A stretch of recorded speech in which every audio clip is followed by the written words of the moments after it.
So, the first on the list is The Murder of Roger Ackroyd.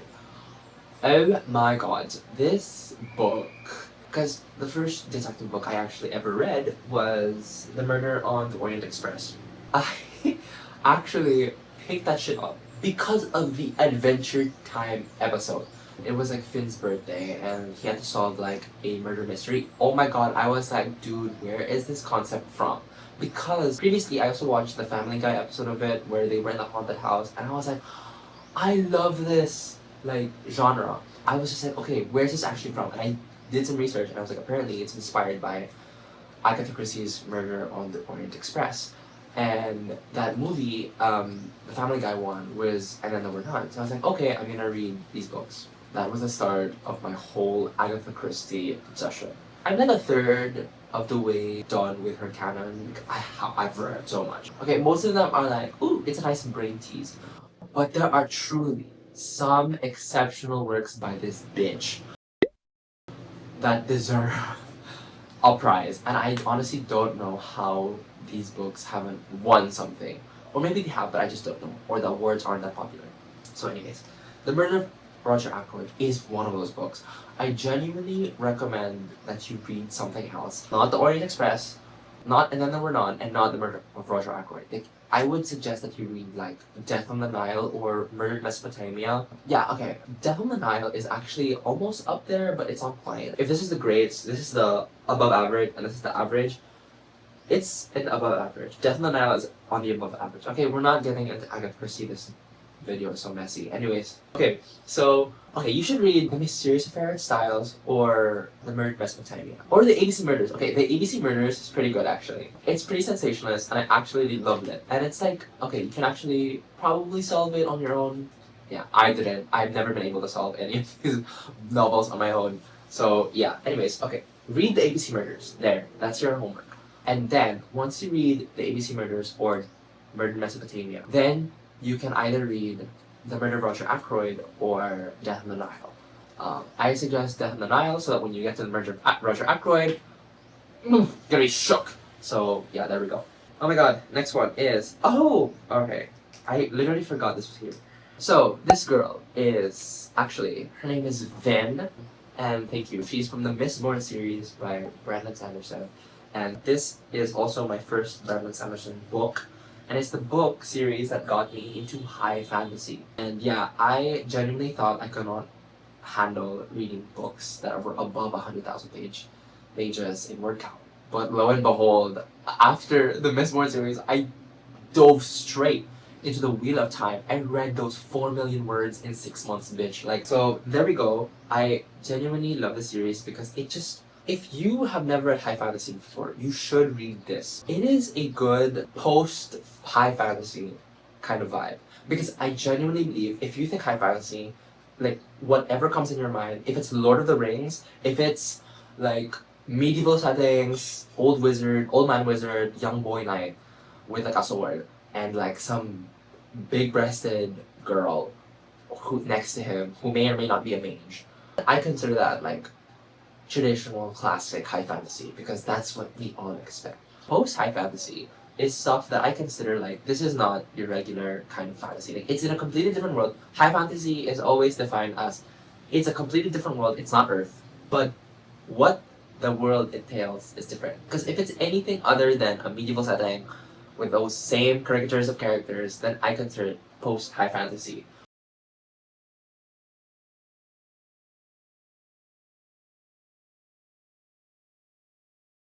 Which, if you're actually looking for a something classic high fantasy, then yes, Wheel of Time obviously is for you. Or actually even the Rhaeria Chronicles is a pretty adjacent like high fantasy setting. It's very traditional, and I honestly I liked it. So yeah, but if you want post high fantasy, it's this one, Mistborn, because honestly the first book it can be standalone, and when you finish, if you do finish the series, it'll feel so freaking good because the ending is just.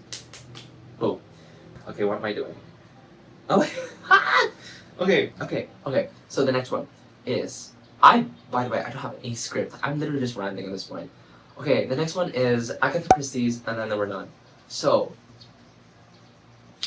this book changed the game for me. Like, when I read this, I had read a good amount of Agatha Christie, so I was like, okay, I was really expecting the whole, because I knew what I was looking for, like, a murder mystery where no one knows where the murder, and like every day or like after a certain period, someone dies, and it has to keep, the circle of suspects keep narrowing down because the group gets smaller and smaller.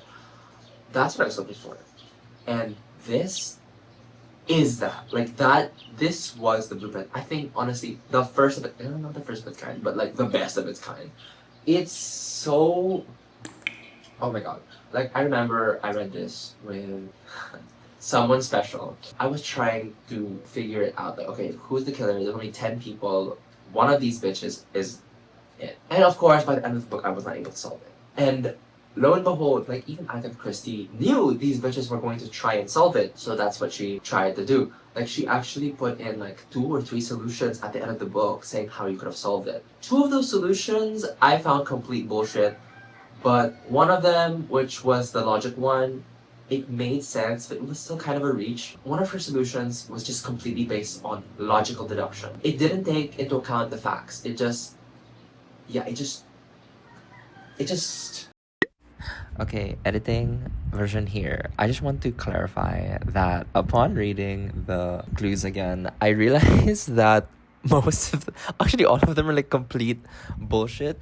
So let me just get this straight. Clue 1, which is the one I was thinking about, just relies on facts that the reader couldn't have known, so even the logical deduction there would have been faulty. Clue number 2, too much of a reach, and honestly I find the wording of it a little suspect. Clue 3 is complete and utter BS, unless perhaps if you were a lit major in college.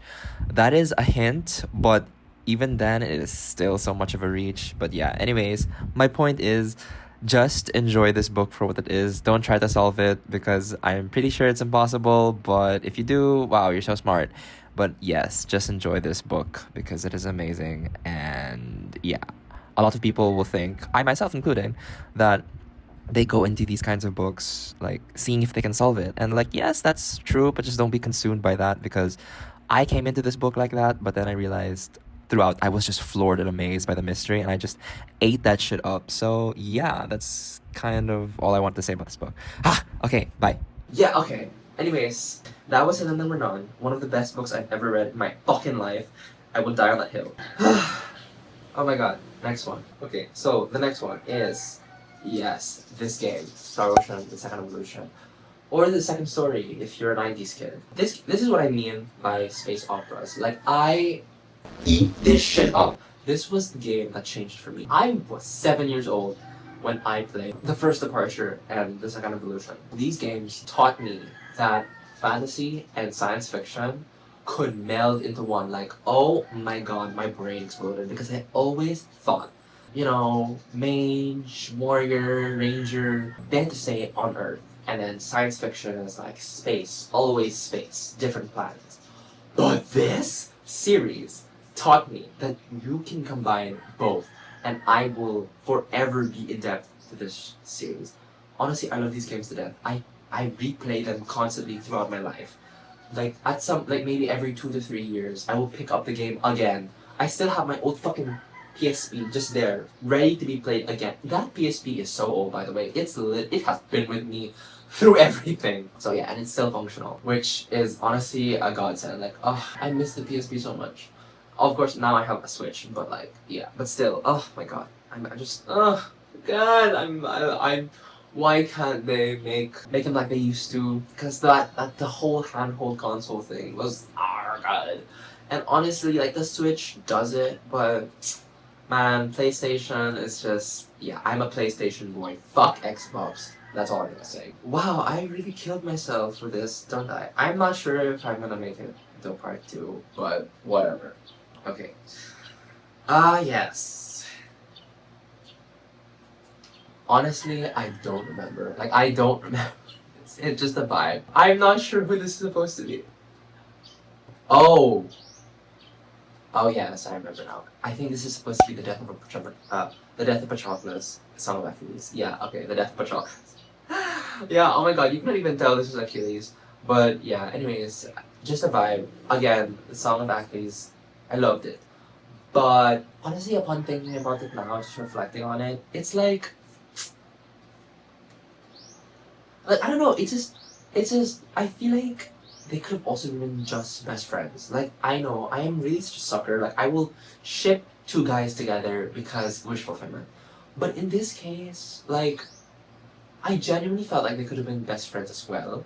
I mean, they could have been, but like yeah, it's just I don't know. Now that I think about it, yeah, like they could have been best friends. But honestly, I still love them together. That ending still shakes me to my core. Like it. Oh my god. Anyways, I should reread it. Okay, this one. Ooh, I love this game. Mirror's Edge. Not the console version, not the PC one. The iPad one, or like the one on.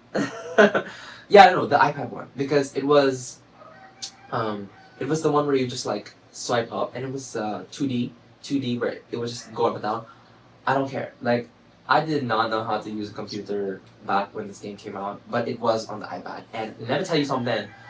This game, oh my god, like the whole like science fiction. Okay, I consider it science fiction by the way. Like this vibe, the city, this main protagonist. Like I eat that shit up. Like this whole aesthetic. When a game really stands out, like you've never seen it before. Oh, that game is special. Like it just fundamentally change. Like, okay, all of this, genuinely, like, I can map it out. I can map out where they belong in this brain because they have fundamentally changed who I am. And some part of me is always going to seek this shit out. Honestly, I love this game. I have no other thoughts except the whole vibe, the aesthetic. The fact that for me, I honestly think it's like a commentary on China and like surveillance. Yeah, I don't want to get killed, but yes. So, oh my god, this small picture, like of a guy holding a stone, that is Saint Stephen being stoned to death. Yes, I don't understand that. Okay, the whole idea of Saint Stephen that being stoned to death. I don't know. To be honest, I read the manga version of the Bible. I forgot what they were called, but yes, and I remember, most vividly that scene of Stephen dying because he was hot, and also because of course he was hot, but also just the fact that as he died, he was praying for the forgiveness of these people and like looking up to God to take him away. Like that to me, there's something so powerful about that scene. I'm not sure. Definitely deserves its own thing. But yeah, oh my god, I should probably write about that. But like yeah. Anyways, that's a vibe. This is a vibe right here. So okay, literally call the death of man a vibe. It's terrible. Anyways, okay. Okay, what's the next? Oh wow, yeah. Okay, so this next one is League of Legends. The old League of Legends. Like this is when when Morgana looked like this, like a big breasted, like pale, evil angel, and not some tragic figure. And Ari was just Ari was just a whore. Like she was just a whore. Like okay, this is so bad, but like I miss it when the characters were just big breasted and the men were just ugly. Like they were clear, like it made sense, but of course now they're more realistic, so you know, morally gray, etc. Motivations, whatever. Like there are places for that. Like we read them in novels, we want there to be depth in novels. But in video games like this, like we just want them to be dumb and stupid and caricatures, okay? Like there has to be a game that's just about that. Like don't give these people stories. Like I don't care if his brother or his mom or his king or whatever. Just make them hot or ugly and make them make sense. Okay. Ooh, this is dangerous because this is The Graveyard Book by currently as of now cancelled author Neil Gaiman. Okay, honestly, I'm just gonna forget about Neil Gaiman for a bit because this kind of is the only book I actually read from him, but it is a book that has impacted me so much because I read it in a time where I desperately needed it. Like I just transferred schools, I didn't know who anyone was, and one of my first friends in a school, who happened to be the only other reader by the way, recommended me this book. And you don't know how much you fundamentally changed the course of my life with this book recommendation. Genuinely, If the book recommendation is that good, it's gonna change your life. I swear to God. Like, and I think this book has certainly taught me so many values of family, of finding yourself, and just, oh my God, like, I can't even get over it. Like, I reread this book a few years ago. I read this in 2014, and then I reread it a few years ago, like 7 years after, and it still hits, like, the same level. I don't know, I should reread it soon, but it's just, I love this book so much. It means so much to me. Anyways, before I yap too much, because this is already so long. Ooh, okay. This 2014 was an era, truly, in my life, because I had just moved schools for the first time. I didn't know anyone, and yeah, it was just so scary. This album also came out the same time that I moved, so this is the Ghost Stories, yeah, Ghost Stories album by Coldplay, and honestly, it's kind of, well, not my favorite, but the vibe, like the album artwork and the vibes of the song. It has one of my favorite songs of all time, which is Ink by Coldplay. Will forever hold a place in my heart. The album is just amazing. Oh my God, what am I doing? Okay. This is just, I don't know, some Deviant art that I found online. I like the whole retro-futuristic steampunk, deco-punk kind of vibe. Like, just think 1920s, 1930s New York, except steampunk, and you'll get this. And I love this vibe so much. I genuinely seek a book that has that specifically. Decopunk, steampunk, 1930s, 40s, New York, specifically. If you have book recommendations, I don't care if it's good or bad. If it just has that vibe, I will read it. So yes, if you have any recommendations for that kind of vibe, please let me know. Okay, we're almost there. Yes, this is Ocean Eyes by Owl City. Owl City is one of my... not just Owl City, but the man behind it, Adam Young, is one of my all-time favorite is such a cheap word.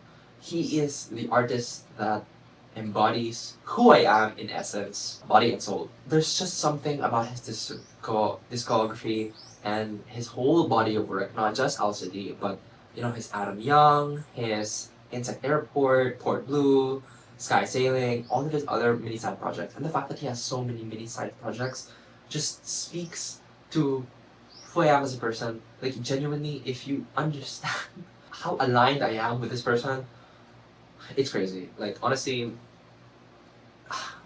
this man truly did something to me and still continues to do something. I listen to him almost I wouldn't say every day, but every week. I will listen to a song of his every week.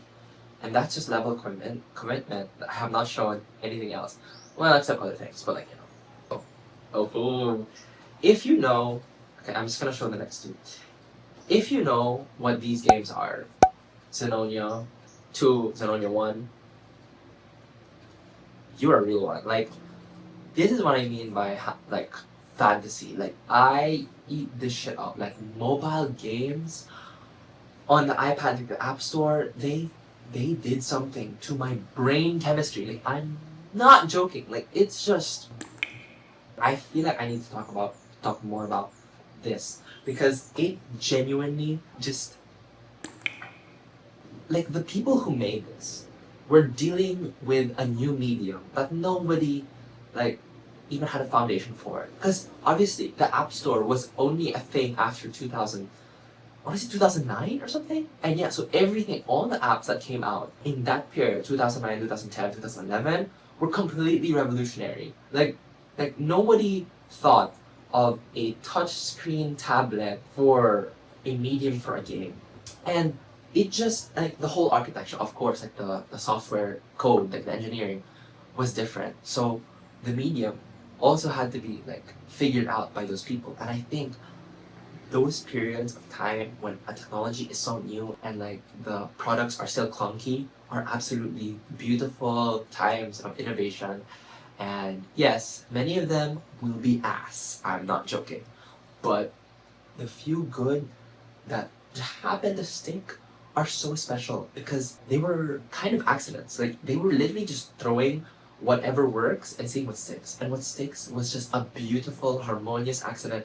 And honestly, I'm not gonna say, oh god, these were the next one. I'm not gonna say that these were accidents, but they were just, honestly, they just gave me a feeling. Like, The story mid, like honestly, like the gameplay okay, but it's the vibe of these games that gave me something that 90s kids had on their own when they had their own little consoles. This was my like Nintendo. This was my SNES.